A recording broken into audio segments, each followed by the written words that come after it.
The year is 2015, the month is November, and the hype amongst the Star Wars community is enormous. For the first time in a decade, Star Wars was back at the forefront of the public eye. New movie, new game, new Star Wars. With The Force Awakens just a month away, fans could not wait to get their hands on Star Wars Battlefront, and it's safe to say I was one of the 12 million people who picked the game up during the first month of release, and I spent my entire Christmas break playing this game for hours on end, soaking up a game that truly immersed me in the universe I had grown up with. The first time I experienced Walker Assault on Hoth blew me away, and I quickly fell in love with Hero Hunt and Heroes vs. Villains, which allowed me to play as the characters I wanted to without having to find a hero token. Who could ever forget those rare but incredible instances where Luke and Vader would both perform a heavy attack at the same time and would instantly lock into an unbelievably intense dueling animation. At the time of release, I had no idea there was any controversy surrounding this game. I was blissfully unaware and just thought the game looked and felt incredible. In my mind, there was nothing better than being able to jump on Battlefront after a long day at school and play as the characters I had been raised on, which at launch included Luke, Vader, Leia, Palpatine, Boba Fett, and my personal favorite, Han Solo. I knew there was a season pass and more heroes and other content on the horizon, but decided to hold off on picking it up until DICE revealed a bit more about what was coming. As it turned out, I ended up getting the season pass as a gift, but because of what was eventually revealed, I have a feeling I would have ended up buying it either way.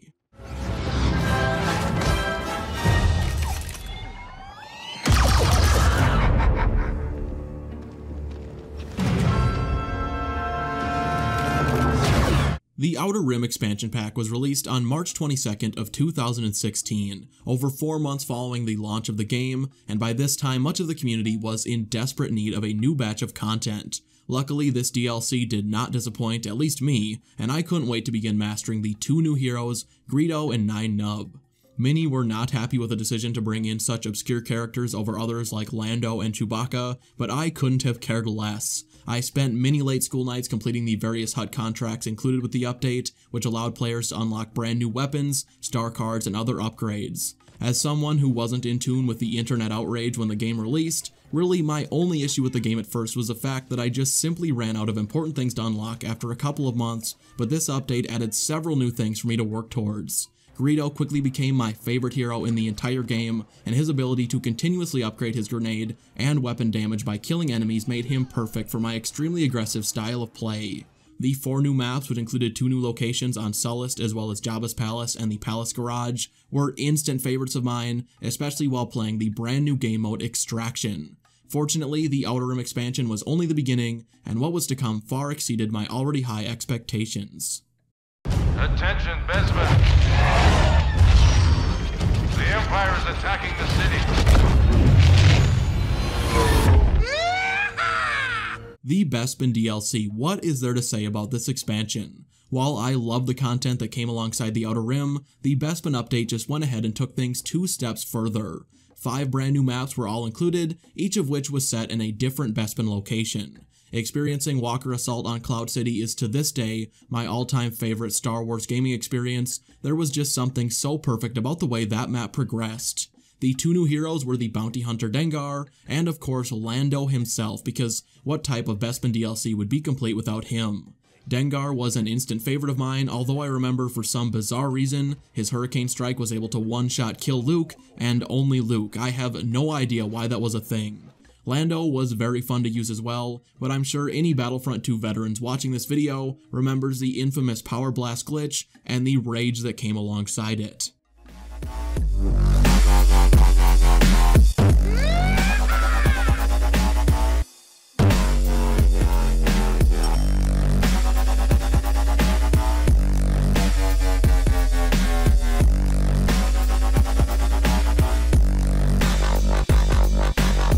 Sabotage, a brand new game mode, was also added with the Bespin update, as well as 8 additional HUT contracts for new star cards and weapons, which included Lando's X8 Night Sniper, as well as the infamous EE4, possibly the most overused weapon in Battlefront history. Additionally, Palpatine finally received his royal bodyguards, something which was highly requested from launch. I believe his original bodyguards were shock troopers. This was the update that had something for everyone. If you were a player who only cared about new heroes, Dengar was possibly the most fun hero yet, and Lando himself was as iconic as ever and voiced by Mr. Billy D. Williams himself. If you were looking for new maps, well, Bespin did not disappoint with 5 different locations on Bespin to choose from, and if you were looking for more ways to play and challenge-based unlocks, the new batch of HUD contracts, weapons, and star cards kept you busy. The best way to describe it is that the Bespin update just kept me locked in. Every time I would try to sit down and just play a match or two, I would end up spending hours and hours in Extraction's Carbonite Freezing Chamber, yeehawing as Lando, and handing out dirt naps as Dengar completely free of charge. Many of the players who had previously resisted the expensive $50 season pass just couldn't help themselves and gave in when this DLC released. Each DLC had their own separate playlist, and because of the new flood of season pass owners, the Bespin and Outer Rim were always filled with players, at least on console. Still, there were 2 more expansion packs yet to come, and most could not contain their excitement for what was up next.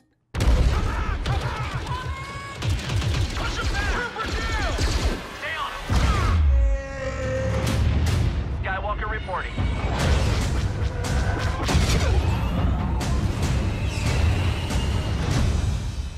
The Death Star update was the expansion that was surrounded with controversy and criticism from the second it was announced to the day it was released, and once players had their hands on it, the complaints only increased tenfold.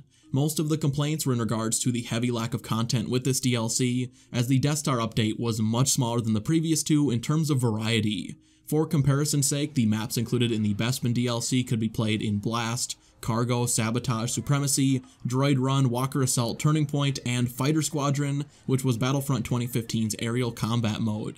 Just to tally that up, that is 8 different game modes that were playable on Bespin over the 5 different maps, although 2 of those game modes were only available in private matches. The Death Star DLC cut way back on game modes, and the Death Star playlist only included 3 modes: Fighter Squadron, Blast, and the 1 new game mode, Battle Station, a 3-phase game mode that included 2 ship-only phases.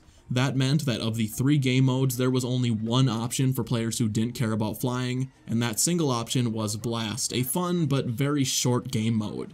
However, despite the criticism, I actually enjoyed this DLC quite a lot. The 2 new heroes, which were Bossk and Chewbacca, were a lot of fun. In Galactic Assault, Bossk was nearly unkillable, and unlike other heroes, he never really did get hit with much of a nerf.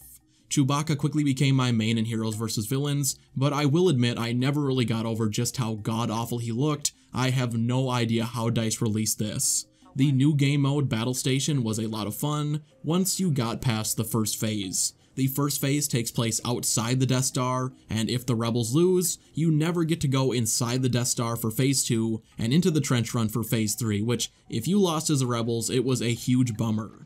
The best thing about this DLC was Phase 2 of Battle Station, which allowed one player to take control of R2-D2, who had 3 abilities that would aid his teammates in escorting him through the Death Star and to the extraction point and on to Phase 3. I loved this part of Battle Station, and if Phase 2 was its own mode, I would have played it all the time. As a whole, the Death Star DLC was not bad, it was good. What we did get was very well done, we just needed more of it. The community was a bit of a mess around this time, and many were pessimistic and believed DICE would push out a low-effort final DLC before abandoning the game for good. Orson Krennic will provide support. This is our one chance.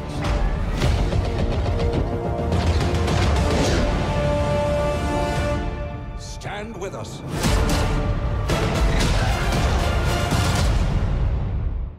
If I could say only one thing about the Scarif DLC, I would use that opportunity to ask why the hell we don't have this content in Battlefront 2. The Rogue One Scarif DLC was everything I ever wanted to see from the final Battlefront expansion. The highlights were, without a doubt, the 2 new heroes. Director Krennic was possibly the most well-designed hero in the original DICE Battlefront. From his Dioxis-spewing astromech to his manually reloadable Briar pistol, Krennic was just so satisfying to play. Jyn was equally fun with a blaster that could be reconfigured from a pistol into a rifle, and her truncheon surge that was possibly the most satisfying melee in the game.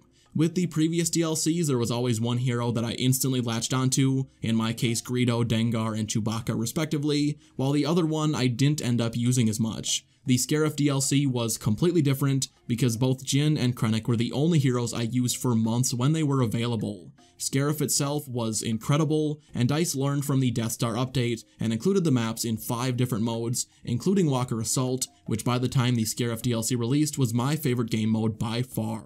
The Scarif update also added hero traits to the launch Battlefront heroes. Hero traits were a feature that allowed heroes to become stronger as they killed enemies in quick succession, so if you stopped getting kills, your traits would reduce and eventually go away, but when fully charged up, certain traits were unbelievably powerful.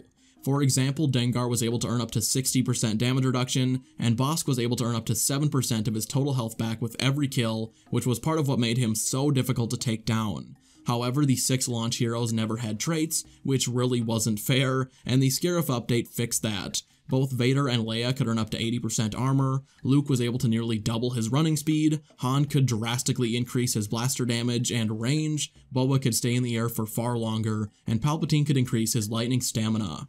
As a whole, the Scarif DLC was a fantastic final expansion to DICE's first attempt at living up to the original Battlefront Pandemic series. If I had to rank the 4 expansions, I would probably put Bespin first, Scarif second, Outer Rim third, and then Death Star at fourth, but really, I enjoyed every single one of them. About a year after the release of the Scarif update, it was a bittersweet time as I had to eject my Battlefront 2015 disc and replace it with the sequel, Battlefront II, and that is what brings us to today. It had been about 2 years since I had jumped in a lobby of the original Battlefront, and I was starting to get really curious at how the game would hold up today, and if I'd even be able to find a lobby. So I re-downloaded on both PC and PS4, and as it turns out, each platform produced dramatically different results. On PC, I had a hard time finding any lobby at all, let alone a lobby in the modes I wanted to play and the maps I wanted to play on. There might be a half-full lobby of Walker Assault here and there, and if you're playing at prime time, you might be able to get a group of randoms together for heroes versus villains, although I was never able to get a full match. If you're wanting to play any of the DLC, well, all I have to say is good luck, because every one of the playlists is almost completely dead, and because none of the DLC is available offline, it basically doesn't exist for PC users. It's unfortunate, and because the first Battlefront has very limited single-player content, it's tough to say whether it's worth the re-download on PC unless you have groups of friends to get in a lobby with, or a way to arrange some sort of community PC event that will temporarily revive the game. PS4, on the other hand, is still surprisingly active. The non-DLC lobbies are still relatively full, and if you want to play Extraction, Heroes vs. Villains, Hero Hunt, or Walker Assault, you aren't going to have much of a problem if you're playing on North American servers. I can't speak for the others. The DLC lobbies, on the other hand, are not nearly as active. Through about a dozen different attempts at various times over the past week, I was only ever able to find one half-empty lobby on Bespin. I'm sure you could get lucky and find a lobby at prime time on the right day, but as a whole, the DLC lobbies are very scarcely populated. Regardless, I would say the first Battlefront is well worth taking another look if you're on PS4, and I imagine Xbox has a similar active player base. If you've never played the original DICE Battlefront, it's even more worth it. You can grab the Ultimate Edition of the game for like $3. There is just something about the original DICE Battlefront. The visuals as well as the sound design just hits me in a way Battlefront 2 never has, despite me thinking Battlefront 2 is the overall better of the two games. Something about Battlefront 2015 just places me in the original trilogy like nothing has since, maybe because it was the first game that was ever able to fully do that for me.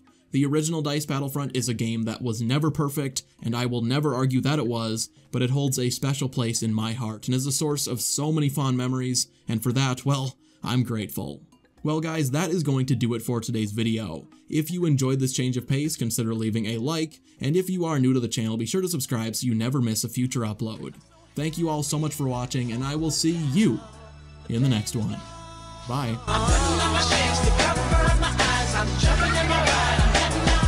I'm solo.